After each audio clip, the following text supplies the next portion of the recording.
If you stop feeding your dog from a food bowl, you can help them calm down and stop barking, biting, and jumping so much. All you need to do is change how you feed them. I've been feeding my dog using these other methods for years now, and he's more relaxed and content because of them. Not to mention, he absolutely loves mealtime. Now, the first alternative way of feeding your dog is in a puzzle toy. Here's the thing. Most dogs were bred for a specific purpose, and that purpose was not to sit at home all day doing nothing. When your dog doesn't have a purpose or a job to do, they get bored. And we all know what happens when you have a bored pup. They start barking, chewing, jumping, or biting more. But puzzle toys are great for dogs because they have to work to get their food. They chew, roll, or lick the toy for their reward, so it's a great mental workout for them. But that's not even the best part. Many dogs eat their food way too fast, and that can cause tummy problems. But if you're feeding your dog in a puzzle toy, there's no way for them to eat too fast because it takes time to get the food out. Now, I know you might not want to go spend your hard-earned money on new dog toys without knowing if they'll actually work.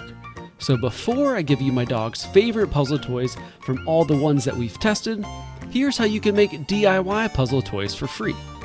The easiest one is the towel treat. The only two items you need are a towel and your dog's food. The simplest way to make this toy is to just put the kibble in the center of the towel and fold it over. If you have a young puppy or you're just getting your dog started with puzzle toys, this is a great place to start. Once your dog has mastered this, it's time for treat level 2. This is where you put the kibble in the towel, but this time you tightly roll it up into a breakfast burrito. This one is a little harder for your dog to find the food, but still pretty easy. Now, if your dog is a black belt level towel treater, this next one is for you. First, put the treats in the towel, then roll it up long ways, and then tie it in a knot. Your dog will have to figure out how to untie the knot and open the towel up to get their food. It's not for every dog, and it may take your dog a bit of time to realize that they need to unwrap it first and not just bite it. But it's become one of my favorite things to do with my dog. Now, if you want to mix it up with the DIY puzzle toys, you've also got the muffin tin game. This is where you put your dog's food in different cups in a muffin tin. Then you put balls or other toys on top of the food in the tin. This will make them exercise their creativity and patience, since they have to move their toys out of the tin first before they can gobble up their food. If you want to make this easy for your dog, you can leave a few of the cups unblocked so that they can see that is where the food is. Or, if you want to spice it up for them and make it really fun, you can mix in some treats with your dog's kibble under the balls. Sometimes I'll even smear some peanut butter at the bottom of one of the muffin tins. There's another fun way to feed your dog dinner without having to buy anything new, but we'll talk about that in a moment. If you want a faster way to feed your dog in a puzzle toy, there are some great toys you can buy for them at the store. Here are some of my dog's favorites. The first one is the Orbeez Snoop. This is a simple rubber toy that folds in on itself and is kind of like a deep bowl for your dog's kibble, except the food can slide up the sides and play hide and seek from your dog. At first, your dog will probably stick their tongue in the toy to get the food out, but once they've gotten all the easy pieces, that is where the fun begins. They'll roll and flip it around, and you can almost see their brains working to see how to get their food out. It's a great toy, but there are two downsides to the Snoop that the next few toys don't have. First, it's not dishwasher safe. This isn't too big of a deal, since you can just wash it in the sink with soap and water, and if you unfold it, it's pretty open and easy to clean. But I figured I'd at least mention it. And second, it's not that big, so if your pup eats big meals and you're looking to feed them their whole dinner in this thing, then it may not be for you. Next up is the Kong Wobbler. This is the most popular toy in this list by far. But first, here's a quick reminder to subscribe if you want to raise your pup into the best dog they can be. Now, the Kong Wobbler is the most challenging for my dog. This takes him the longest time to get his dinner out of, and after it, he's pretty exhausted. I especially like using this toy if he still has a lot of energy from the day left over at dinner time.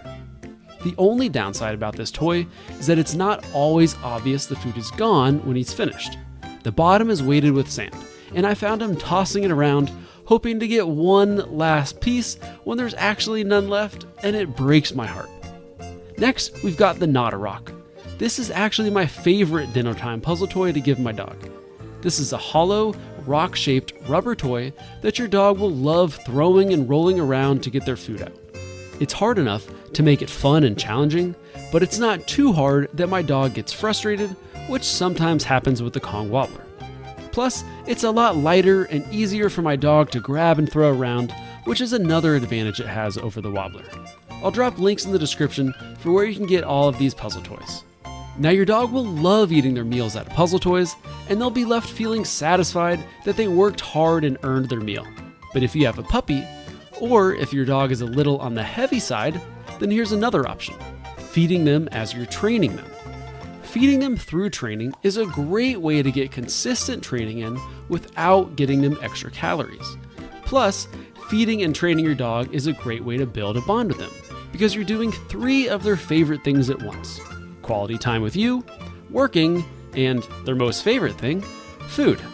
You can train them during mealtime on the basic commands, like sit, down, and come. Or you can teach them fun tricks, like spin and shake. But you're not only stuck with, quote, formal training. There are some fun training games you can play with them too. One of my favorites to play with young puppies is Treat Toss, which combines both exercise and recall training. You can play this game by tossing a piece of kibble across the room so your puppy has to chase it. Then showing them a piece of kibble in your hand so they come running back to you. They'll get some exercise and playtime in while also learning that it's fun to run toward you. If you have a partner, you can take turns calling your dog to you in your house or your yard and giving them a few bites of kibble every time they come. Our dog's name is Oliver, and we call this game Oliver Tennis. To spice this game up, we sometimes ask him to do a trick or a command when he comes to us. Both of these games are great because they practice the most important command, getting your dog to come to you when you ask. Now, I probably wouldn't feed my puppy their whole meal through playing Treat Toss because it requires a lot of running and I'm not trying to get them sick. I'd probably mix in a puzzle toy or this next alternative way of feeding them. If breakfast or dinner time isn't a good time for you to train them, or if you're short on time, then here's another way to feed them, through a scavenger hunt. This is kinda like the lazy person's puzzle toy. You're still making your dog use their brain and nose to find their food, but you're not hiding the food in a toy. You're just hiding it around your house. Like the towel treat, it may take a bit of time getting used to. So if I were you, I'd start things slow. Make the hiding places obvious at first, or give them a trail to follow. But as they get more practice in, they'll soon be master food finders and you can increase the difficulty. And if you're really short on time, even just scattering their food across the ground is fun for them. They'll love using their nose to find food, and this is an easy way to let them do it. Alright, thanks for watching, and I'll see you in the next video.